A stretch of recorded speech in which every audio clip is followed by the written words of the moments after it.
Qual é o primeiro degrau? Vou começar bem do zero, tá, galera? Porque a minha audiência é muito mista. Então tem gente que já está bem avançado, já trabalha com áudio há muito tempo, mas também tem uma galera que está bem no início, que tem dúvidas muito básicas, tá? Não vou ficar gastando muito tempo com a parte básica, prometo que eu vou ser bem rápido com a parte menos interessante, vamos dizer assim, mas eu quero dar um conteúdo completo hoje. Então, para quem está bem no basicão, qual é a primeira coisa, qual é o zero, qual é o degrau primeiro que você tem que dominar em termos de equalização? É você conhecer quais são as funções básicas do equalizador. Isso não é mistério nenhum, a coisa mais fácil do mundo é você arrumar um vídeo aí na internet que vai te mostrar quais são essas funções. Eu te mostro isso aqui em 1 segundo, tá? Então o que a gente vai fazer? Vou colocar aqui um plugin com Pink Noise, tá? O que é o Pink Noise? A galera do ao vivo aí conhece bem, né? É um sinal que ele tem todas as frequências do espectro de frequências que a gente trabalha.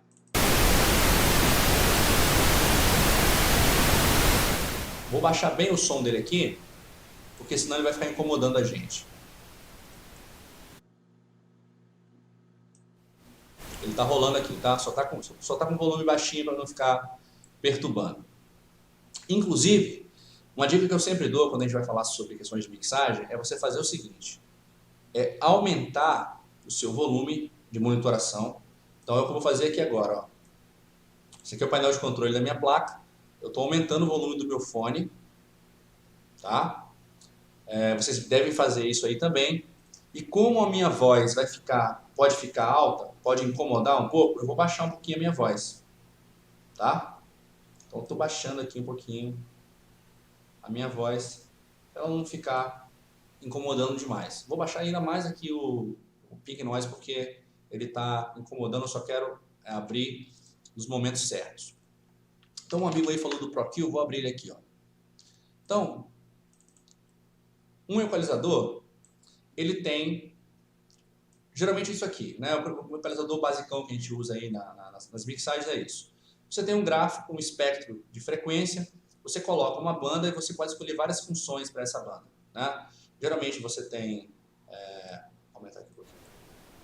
Você tem uma banda, ó, tô varrendo aqui todo o espectro, ó.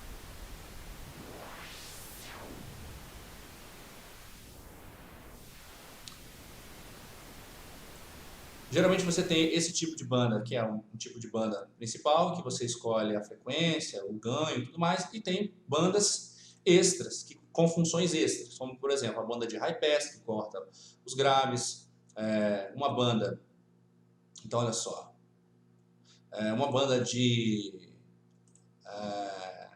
low pass, que corta os agudos, né? Você tem bandas tipo shelf, que mexem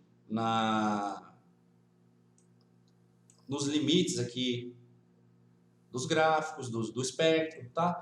Então, essas funções básicas do equalizador, esse é o primeiro passo. Isso aqui é uma coisa que você tem que dominar. Não vou ficar gastando tempo com isso aqui, como eu falei, tá? Porque não faz sentido, é uma coisa muito básica. Eu tenho certeza que a maioria da galera que está aqui já tem essa noção. Aí agora a coisa começa a ficar interessante. Uma coisa que eu sempre falo é o seguinte: não adianta nada você saber usar o equalizador, né? Saber quais são as funções dele, se você não sabe ouvir e se você não sabe pensar. Então eu quero dar esse alicerce aqui para vocês hoje sobre como aprimorar o seu ouvido e como aprimorar a sua abordagem, o seu raciocínio na hora de usar o equalizador. Porque às vezes você até usa alguma receita pronta, igual eu mesmo coloquei uma tabela de equalização esses dias aí na internet para o pessoal baixar. Tem lá um monte de sugestões, né, de correções, de estética, mas você usar tabelas, guias, receitas decoradas, isso não resolve o seu problema, porque o máximo que você consegue com isso é fazer a coisa de uma forma mecânica, né? E você precisa ter consciência daquilo que você está fazendo. Para ter consciência, você tem que ter poder de julgamento, porque se você não tem poder de julgamento, você não sabe quais as frequências atacar, você não sabe julgar isso, e você não sabe o quanto de frequência que você tem que colocar ou tirar. Então, por isso que você tem que treinar o seu ouvido.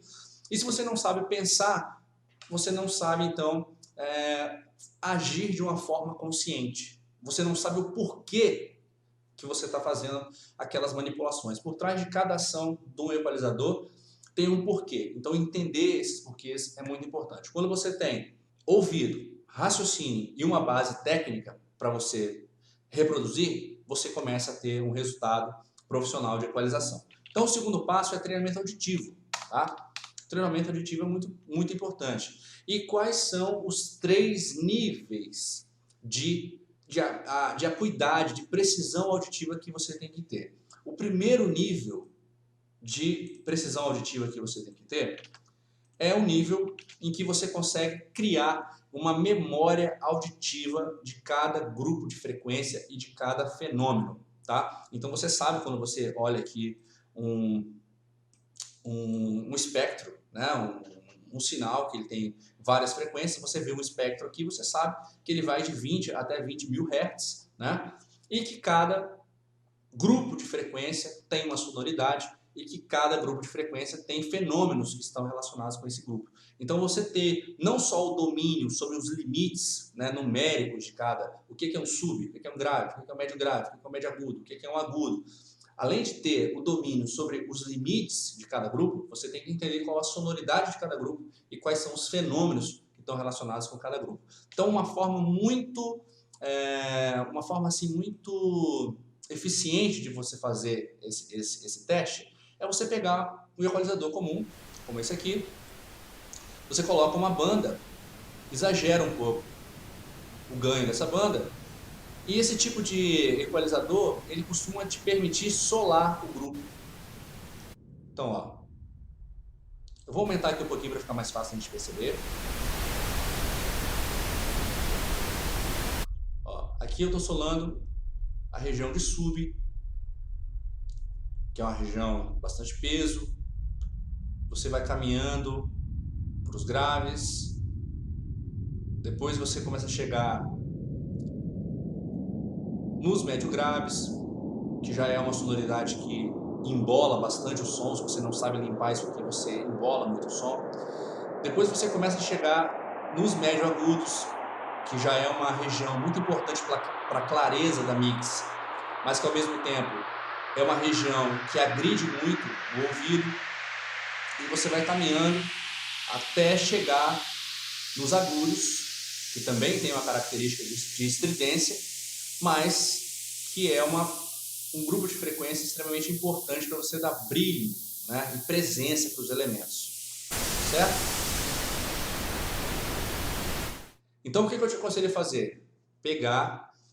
Aqui a gente fez com Pink Noise, mas aconselho você pegar uma música e ouvir nessa música cada seção de grupo de frequência, para você saber, aqui no subgrave, o que pinta aqui?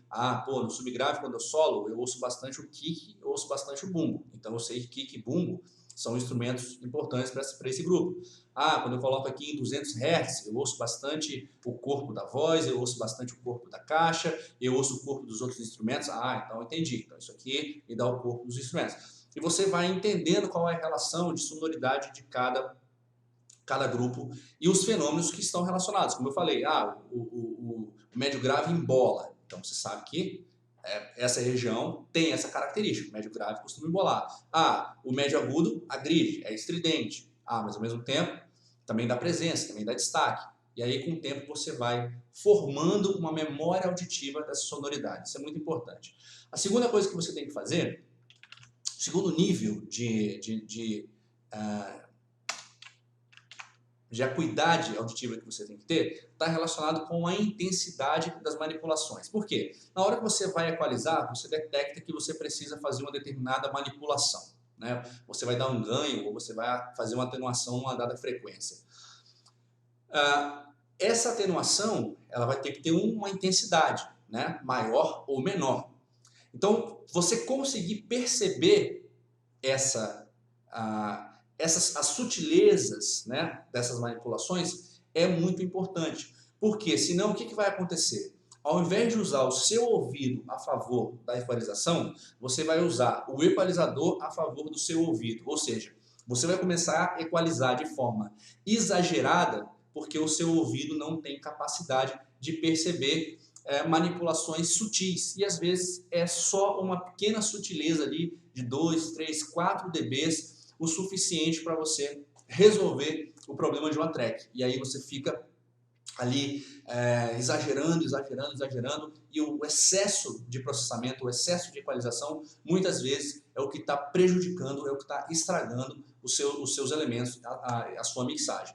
Então tem uma forma muito interessante de você fazer um exercício auditivo de intensidade, que é nada mais, nada menos do que você pegar, vamos pegar aqui uma região fácil, né?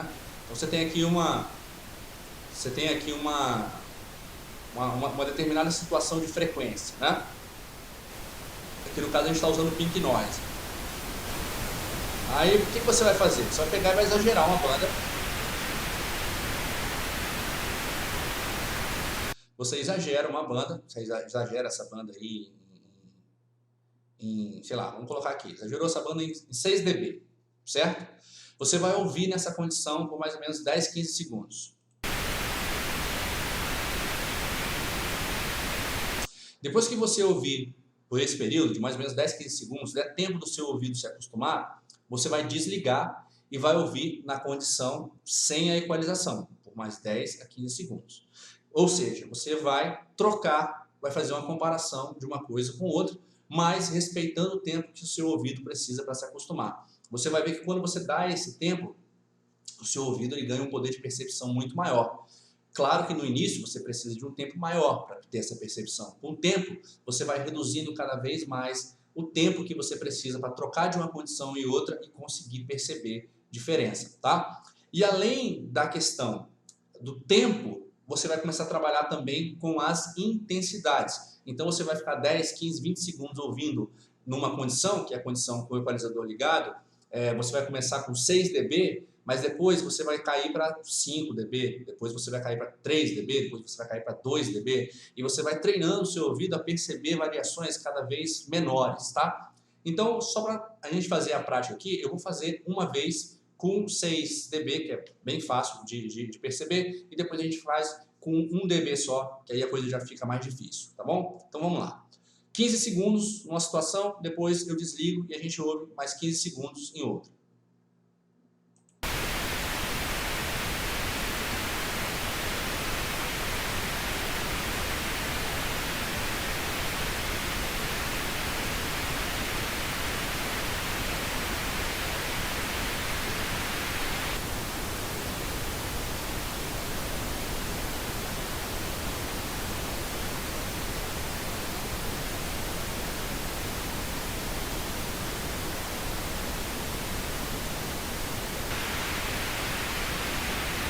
Então quando você dá o tempo para o ouvido se adaptar, fica muito óbvio a diferença. Ainda mais com 6 dB, que é uma alteração considerável, né? Vamos brincar agora e vamos jogar aqui 1 dB só. Só que dessa vez a gente vai começar com ele desligado, tá? Vamos só colocar o Pink Noise, ele vai rodar 15 segundos aqui com a sua composição de frequência original e depois a gente vai dar 1 dBzinho só aqui nos médios agudos. Aqui está em 2K, também é uma frequência fácil, né? É uma frequência que o ouvido é muito sensível a ela. Então vamos lá, 15 segundos.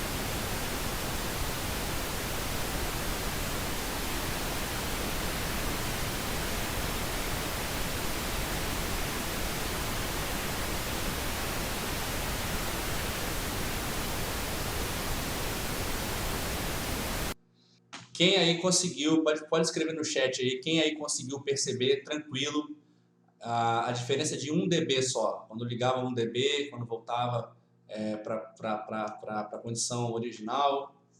Todo mundo conseguiu pegar fácil aí? Isso varia muito do tempo que o cara tem mexendo, varia muito da monitoração que ele tem, tá? Mas essa preocupação, o importante aqui agora não é você conseguir ou não conseguir. O importante é que agora é você ter a consciência da importância de você conseguir ouvir uma variação pequena, numa manipulação pequena. Por quê? Muitas vezes o que você precisa para ajustar uma track é uma variação sutil, tá? Então essa é a importância de você dominar esse nível aqui também. E o último nível, que esse eu não vou gastar muito tempo, mas o último nível que é muito importante também de você se dedicar, e eu tenho um exercício para isso também, é o nível de você treinar os mascaramentos. Por quê? Às vezes não, né? Isso particularmente, praticamente em qualquer mixagem, você vai ter elementos que possuem regiões de frequência que são concorrentes. Então você tem o baixo que tem subgrave, você tem o kick que tem subgrave. Então como é que você faz para separar um do outro, né? No caso do bumbo e baixo é bem fácil, porque você pode trabalhar com high pass e você resolve fácil. Mas e quando você tem duas frequências, por exemplo, que estão mais no meio do espectro ali, você pega a região de médio, né, médio grave, ou uma região de médio agudo, de uma voz, que compete com uma guitarra, ou com um violão, ou um piano, ou uma sanfona, como é que você faz, né? Ou um pad, então como é que você faz para perceber qual é o ponto que está tendo ali uma concorrência e como você resolver essa concorrência. Então existe também essa preocupação de você ter esse nível de consciência em termos de audição e você precisa treinar isso também, tá? Então esses três exemplos aqui são exemplos simples que servem para mostrar para você a importância de você desenvolver consciência sobre o seu poder de julgamento, sobre a sua capacidade auditiva. Isso é muito importante.